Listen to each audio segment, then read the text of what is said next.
중간 선거를 앞두고 선거구 조정이 지금 한참 전국적으로 좀 진행이 되고 있는 중입니다. 10년에 한 번 있는 인구 조사, 센서스가 작년에 재작년이죠 벌써. 재작년에 실시가 됐죠. 그래서 그 조사 결과를 놓고 인구가 변했기 때문에 선거구를 지금 다시 지도를 재조정하는 그런 작업이 지금 진행이 되고 있습니다. 어떤 주에서는 이미 끝났고요. 어떤 주에서는 아직까지도 진행이 되고 있고 어떤 주에서는 아직 시작도 못하고 있는 주도 있다고 합니다.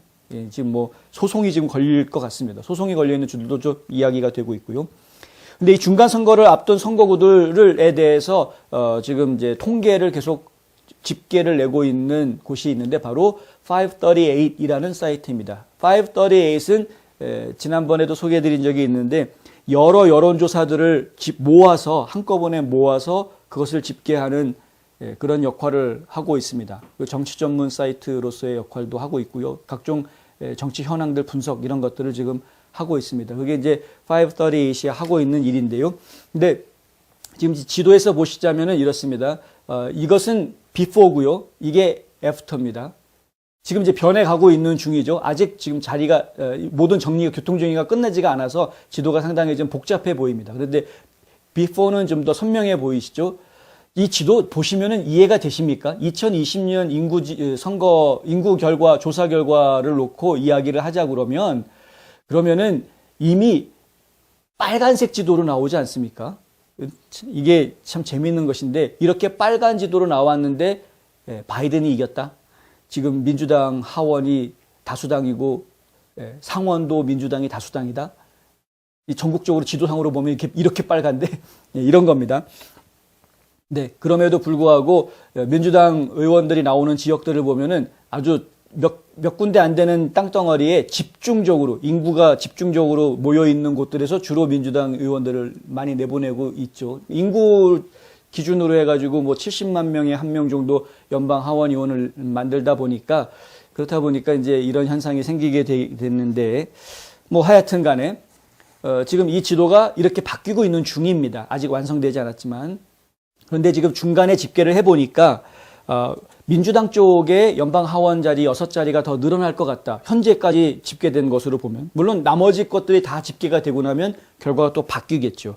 현재까지 집계된 것으로 보면 그 현재라는 것이 언제냐면 12월 마지막 주입니다. 그러니까 지난주 말까지 해서 집계를 해보면 그러면은 민주당 쪽에 좀 더 유리하게 돌아가고 있는 것 같다. 이런 이제 이야기가 나오고 있습니다. 이렇게 이야기가 될 수 있는 이유는 간단합니다. 주의회, 이것을 결정하는 주의회가 민주당이 과반수를 차지하고 있는 의회냐 아니면 공화당이 과반수를 차지하고 있는 의회냐에 따라서 지도가 민주당한테 유리한 지도가 나오느냐 공화당한테 유리한 지도가 나오느냐 이런 식의 이제 결론이 나오게 됩니다. 일례로 저희가 조지아주 얘기를 한번 전해드리자면 지난번에 보도해드린 적이 있습니다만은 조지아주에 14명의 하원 의원 의석이 있는데 그중에서 6지구와 7지구가 논란의 대상이 됐습니다. 6지구와 7지구는 6선거구, 7선거구요. 근데 이것은 작년 선거에서, 그러니까 재작년이군요. 2020년 11월 선거에서 둘 다 공화당이었는데 둘 다 민주당으로 바뀝니다. 둘 다 민주당으로 바뀌게 됩니다.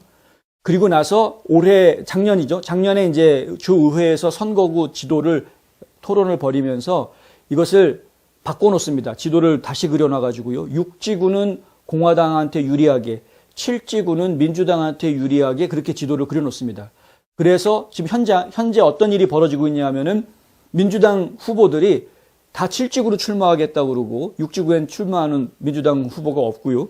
또 공화당 후보들은 다 6지구에 출마한다고 그러고 7지구에 출마하겠다라는 공화당 후보는 없는 이런 현상들이 이제 나타나게 됩니다. 결국은 두 자리가 원래는 둘 다 공화당 자리였다가 둘 다 민주당 자리로 바뀌었는데 지금 올해 선거에서는 한 자리씩 하나는 민주당 하나는 공화당 이렇게 나눠 먹기가 되는 그런 지도가 그려진 것이죠. 이 지도 가지고 또 소송을 거는 사람도 있긴 합니다만은 하여튼 조지아주 같은 경우는 그런 식으로 이제 지도가 만들어지게 됐다. 그런데 지금 다른 주들 같은 경우에도 민주당 의원들이 주의회를 장악하고 있는 데에서는 민주당 의원들한테 좀 더 유리하게 지도를 다시 그리는 겁니다. 그렇게 하다 보니까 현재까지는 지금 민주당 쪽의 의석이 더 많아진 것으로 나타나고 있다. 그런데 그것만 가지고 이야기할 것은 아니다. 왜냐하면 기본적으로 민주당 의원들이 많은 지역들, 그러니까 민주당 주라고 이야기하는, 예를 들어서 일리노이주라든가 뭐 이런 그런 그 캘리포니아도 그렇고요. 민주당 주라고 이야기하는 주들 같은 경우에는 인구가 10년 전에 비해서 줄어들어서 연방 하원 숫자가 그 주에서 줄어드는 그런 상황이 생겼고요. 또 공화당 주라고 이야기하는, 빨간 주라고 이야기하는 곳들은 인구가 늘어나서, 그래서 오히려 연방 하원 의원이 더 자리가 늘어나는, 옛날보다 한두 자리씩 늘어나는 이런 주들이 더 나오고 있다 하는 것이죠. 그러니까 좀 더 기본적으로 공화당한테 좀 더 유리한 지형이 만들어진 것은 분명하다. 기본적으로는 그렇습니다. 그런데 이제 그 주 안에서도 선거구를 이렇게 그림을 그리다 보면은, 그러면은 좀 그 안에서 이제 민주당한테 유리하게, 공화당한테 유리하게 이렇게 갈 수가 있겠다. 뭐 이런 이야기인 것이고요. 뭐 조금 더 자세하게 보여드리자면은 뭐 이렇게 보여드릴 수 있을 것 같습니다. 근데 이 웹사이트에 들어가시면은 이렇게 지도를 보실 수가 있고요. 이쪽에는 새로운 지도 그렇게 돼 있고, 이걸 클릭하면 이제 옛날 지도, 지금 옛날에는 이랬다는 것이죠. 그런데 지금 새로운 지도가 이런 식으로 만들어지고 있다라는 것이고요. 여기 지금 노란색에 빗금이 쳐져 있는 곳들은 아직 제안만, 어떻게 지도를 그리자라고 제안이 되어져 있지만 결정은 안 된, 조지아주도 아직 확정은 지금 안 돼 있는 것으로 나오네요. 네, 지금 3월 7일까지 확정을 하게끔 돼 있다라고 돼 있습니다.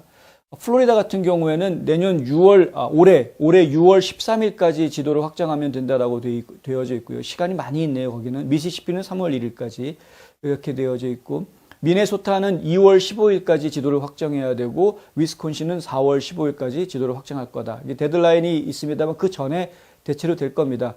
그리고 워싱턴주 같은 경우에는 날짜가 지났습니다. 작년 11월 15일에 이 결정이 됐어야 됐는데 아직 지금 결정이 안 되고 있는 것으로 그렇게 지금 나오고 있고요.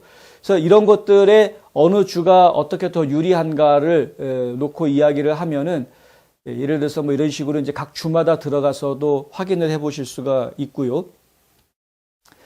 이렇게 지도를 보면서 내용을 좀 자세하게 보실 수가 있습니다. 538.com 들어가시면은 확인해서 보실 수 있으니까요. 관심이 좀 있으신 분들은, 디테일한 내용에 관심이 있으신 분들은 직접 이 538.com 들어가셔서 확인해 보시면 되겠다 하는 것이고요. 그런데 이제 이 538이 이 보고서를 보도자료로 만들어서 뿌리면서 어떤 이야기를 하냐 하면은, 지금 현재 민주당 의석이 더 많이 늘어나는 것처럼 중간 집계가 나오고는 있지만은 실질적으로는 공화당이 중간 선거에서 승리할 것이다. 공화당이 승리할 수밖에 없는 여러 가지 이유가 있는데, 일단 인구가 공화당이 다수를 차지하고 있는 지역으로 공화당 주로 인구 이동이 많이 이루어졌다라는 부분, 그래서 공화당 쪽에 유리할 수밖에 없다라는 것이고요. 그리고 지금 이제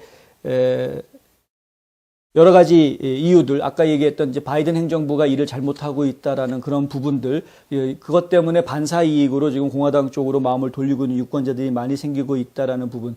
그리고 현재 지금 민주당 의원들이 나는 내년 선거에, 올해 선거죠. 올해 선거에 이제 출마하지 않겠습니다라고 이야기한 사람이 20명이 훨씬 넘는데, 공화당 쪽에서는 지금 10몇 명만 나와져 있는, 그 숫자 차이만 하더라도 2배 가까이, 2배 정도 민주당 쪽에서 선거를 포기하는 현직 의원들이 더 많기 때문에 결국에는 공화당 쪽에 더 유리한 결과가 나오게 될 것이다라는 전망들을 지금 내놓을 수밖에 없는 겁니다. 전체적으로는. 아까도 말씀드렸지만은 이게 뭐 5, 6석 뒤집는 정도 수준이 아니라 한 20석 이상을 뒤집을 수 있는, 최고로 많이 뒤집으면 한 35석까지 가능하지 않겠느냐라고 전망하는 사람도 저희는 보았습니다. 35석까지 뒤집는 거는 사실은 좀 감히 예측하기는 좀 쉽지 않은 상황인 것 같고요. 20석 정도 뒤집는 거는 또 정말 벌어질지도 모르겠다라는 생각은 저희는 해보긴 합니다. 근데 어쨌든 약간 올해 선거 기대에 저희가 해볼 만하다라는 말씀 다시 한번 드립니다. 그리고 선거 지도가 아직 결정이 안 된 주들 중에서는 소송이 붙어 있는 주들이 상당수가 있다. 제대로 된 선거 지도를 만들겠다고 아무리 노력을 해도 마음에 안 드는 사람들 입장에서는 또 반발을 하겠죠. 근데 이제 또 어떤 주에서는 일정을 놓쳐가지고 선거 일정에 지금 지장을 줄 수밖에 없는 그런 주들도 또 나오고 있다. 지금 뒤죽박죽입니다. 뒤죽박죽인데 뭐 정치를 하는 사람들, 정치판에 있는 사람들은 워낙에 그 머리를 많이 쓰기 때문에요. 그러니까 딱 이데올로기만 생각하고 내가 가지고 있는 보수의 이념, 내가 가지고 있는 진보의 이념, 이것을 실천하기 위한 정책, 이런 것만 생각하면은 이렇게 머리가 아플 필요가 없는데, 그게 아니라 이제 정치 공학적인 이야기, 내가 이렇게 하면 상대방이 어떻게 할까, 싸움에서 이기려면 어떻게 해야 될까, 이런 정치 공학적인 이야기를 생각을 하는 사람들은 머릿속이 복잡할 수밖에 없거든요. 그런 꾼들이 워낙 많기 때문에 또 그런 꾼들에 의해서 이 정치판이 돌아가기도 하고, 그래서 결국에는 머리 아픈 일들이 많이 벌어지고 있기는 합니다만은, 하여튼 저희는 그럼에도 불구하고 계속해서 그런 그 모사꾼들의 정치공학적인 그런 계산법, 셈법보다는 좀 더 이념적인 부분, 정책적인 부분, 이런 부분에 좀 더 집중해서 소식을 전해드리고 또 판단을 하려고 하고 있습니다. 그 점은 저희가 좀 분명하게 말씀드릴 수 있을 것 같습니다.